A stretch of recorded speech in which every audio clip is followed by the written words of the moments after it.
So இப்போ நாங்கள் ஓட்டமினியல் படிக்க போகிறோம். ஸோ எவ்வளோ நாளும் நாங்கள் படித்த சாப்டர்ஸ் வந்து பார்த்தீங்கன்னா, ஃபர்ஸ்ட்டுக்கு நாங்கள் மின்புலம் படிச்சிருக்கோம். மின்புலத்தில் நாங்கள் நிலையான ஏற்றங்கள் கொண்டிருந்தா மின் புலம் உருவாகும், அதால ஏற்றங்கள் அசையும். சாரி, ஏற்றங்கள் மீது விசை உணரப்படும் அப்படின்னு படிச்சிருக்கோம். இப்படி ஒரு மின்னேற்றம் இருந்தா அதால் ஒரு மின்புலம் உருவாக்கப்படும்.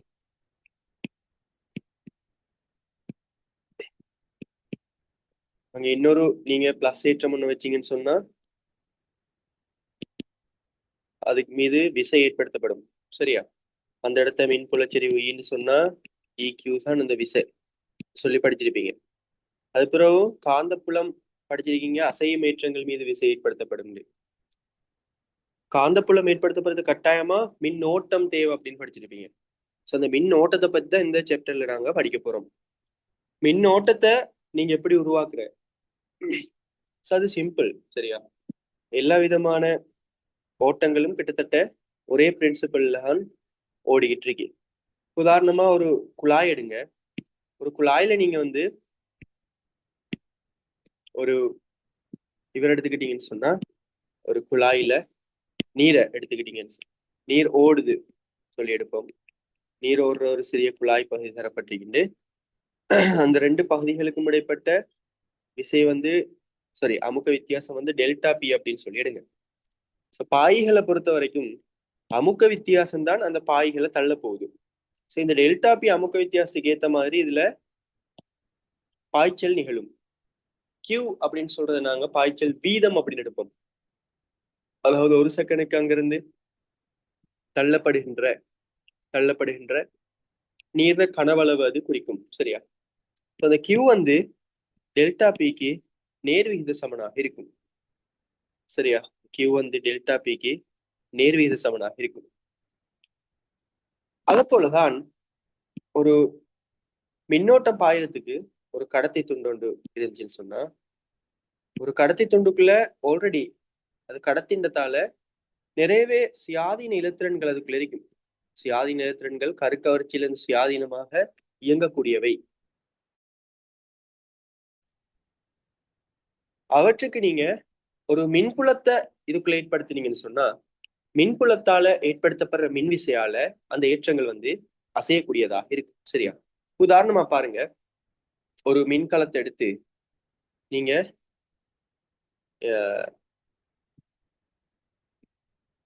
சும்மா ஹாட்டுனா ஒரு மின் முதல்ற பிளஸ் முடிவிடத்தை விடத்தையும் மைனஸ் முடிவிடத்தை விடத்தையும் நீங்க தொடுத்து வச்சிட்டீங்க அப்படின்னு வச்சா, இப்போ மின் புலம் உண்டு இந்த கடத்திக்குள்ள உருவாகும்.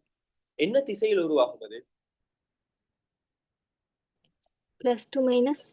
Plus to minus. சரியா? ஸோ அது வந்து நீங்க முடிவெடுக்கலாம் அப்படின்னு சொன்னா, சும்மா ஒரு ஒரு கொள்ளளவி தட்டு எடுத்து நீங்க ஒரு தட்டை பிளஸ் ஏற்றிட்டு இன்னொரு தட்டை மைனஸ் ஏற்றிட்டு அதுக்குள்ள பாத்தீங்கன்னா இப்படித்தான்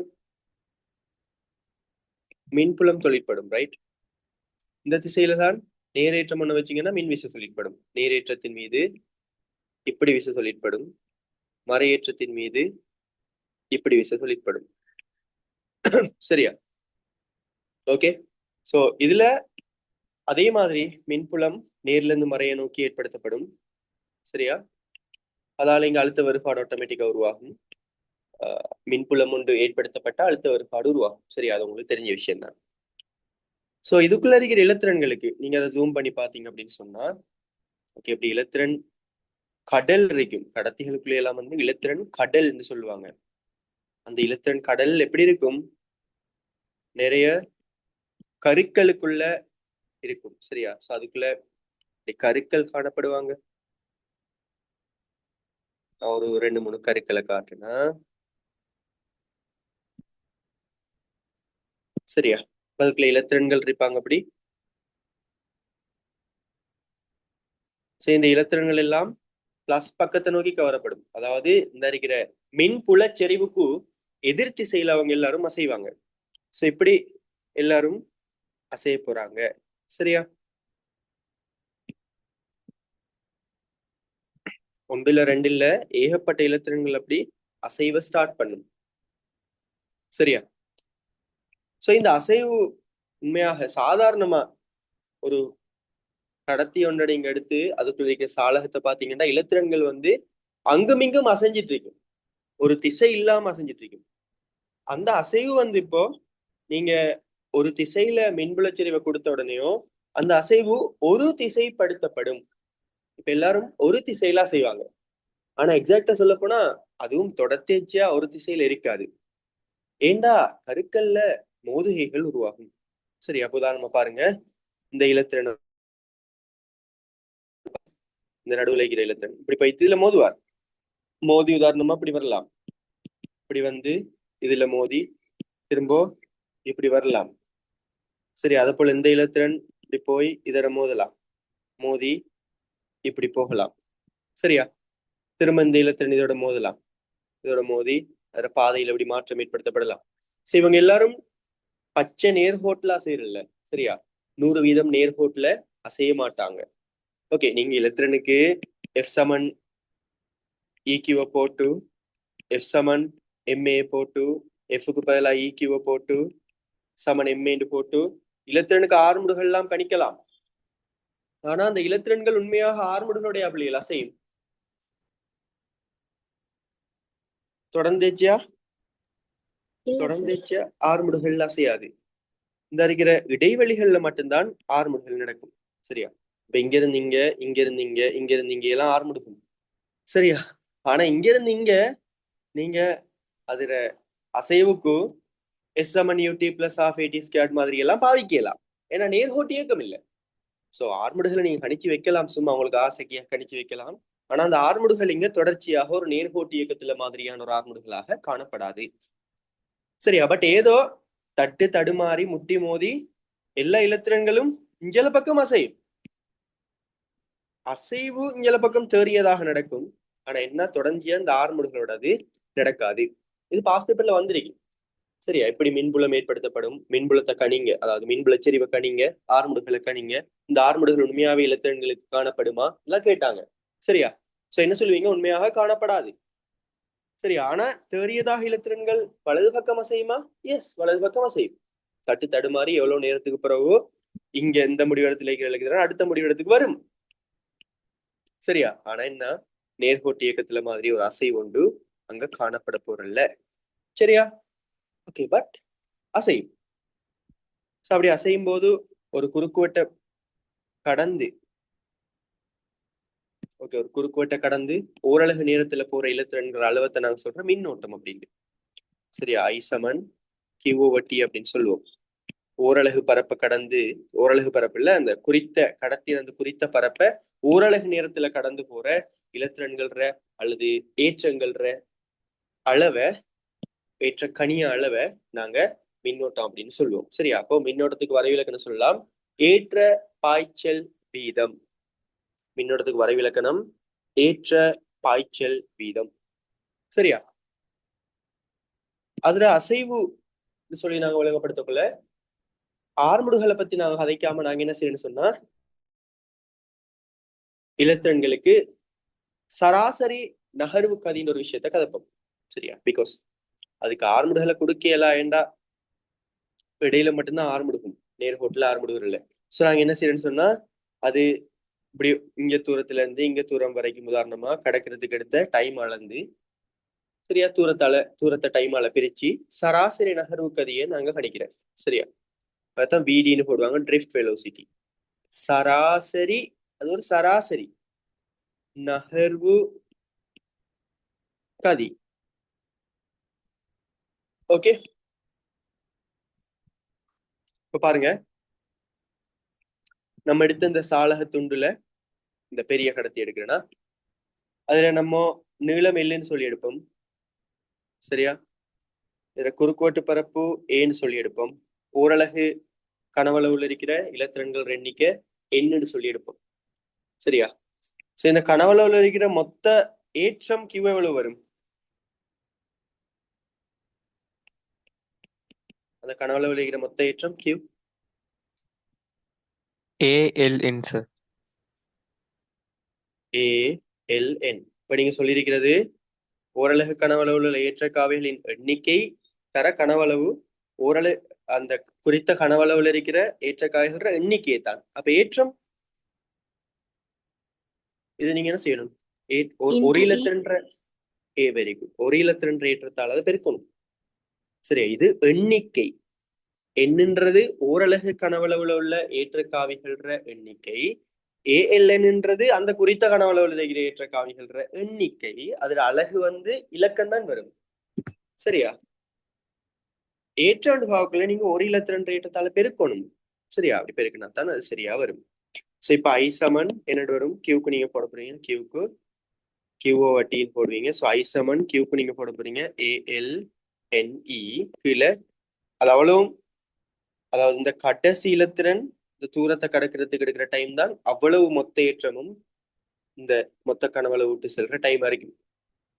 சரியா? நான் எப்படி சொல்றேன்டா, எல்லா இடத்துலயும் இருக்கும் இலத்திரன்கள். இந்த அவ்வளவு இலத்திரனையும் இங்க இருந்து இங்க வாரத்துக்கு எடுக்கிற டைமை நம்ம பார்க்கணும்டா, இதுகிட்ட இருந்த இலத்திரன் இங்க வாரத்துக்கு எடுக்கிற டைமை நம்ம நேரமா போடணும். அது இங்க வரக்குள்ள இவ்விடத்த உள்ள எல்லாமே தாண்டி போயிருக்கும் ஆல்ரெடி. சரியா? ஸோ அந்த டைம் தான் அது. ஸோ அந்த நீளத்தின் கீழ் நேரத்தை நாங்க என்ன எழுதிடலாம் சொன்னா, சராசரி நகருக்கதின்னு போடலாம். So AVTNE. ஸோ இதை நாங்க எழுதுற எப்படின்னு சொன்னா NAVE அப்படின்னு. சரியா? சொல்லுங்க எனக்கு இப்ப இதுல இந்த இருக்கிற எண் எதுல தங்கி இருக்கும்? கடத்தியின் தன்மை சார். எஸ், அது பதார்த்தத்துக்கு ஒரு மாறிலி. அலுமினியத்து கொண்டிருக்கும், செப்பு கொண்டிருக்கும், அப்படி. சரியா? ஒரு கடத்தி நல்ல கடத்தியா இருந்தா ஓரளவு கனவளவுல ஏற்ற காவிகள்ற எண்ணிக்கை கூட இருக்கும். ஒரு கடத்தி மோசமான கடத்தியா இருந்தா அது குறையடிக்கும். சரியா? சோ அப்படி பாக்குறோம் நாங்க. ஓகே ஓகே சரி சரி, ஒரு நிமிஷம் தாரீங்களா? நான் போயிட்டு வரேன்.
ஓகே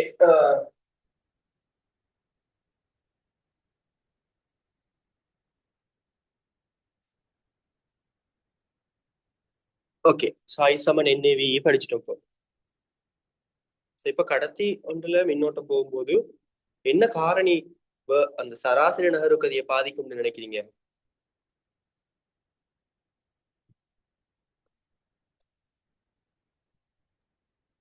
தடை சார். நீங்க அப்படி சொல்றது சரி. Yes, you are correct. சரியா? தடை, பட் எப்பவும் இல்ல. சரியா? குறுக்குவெட்டு பரப்பு மாறக்குள்ள மாறும். ஆட்டோமேட்டிக்கா குறுக்குவெட்டு பரப்பு மாறக்குள்ள தடையும் மாறும். நீங்க சொல்ற சரி. பட் இப்ப நீளம் மாறக்குள்ளேயும் தடை மாறுமே.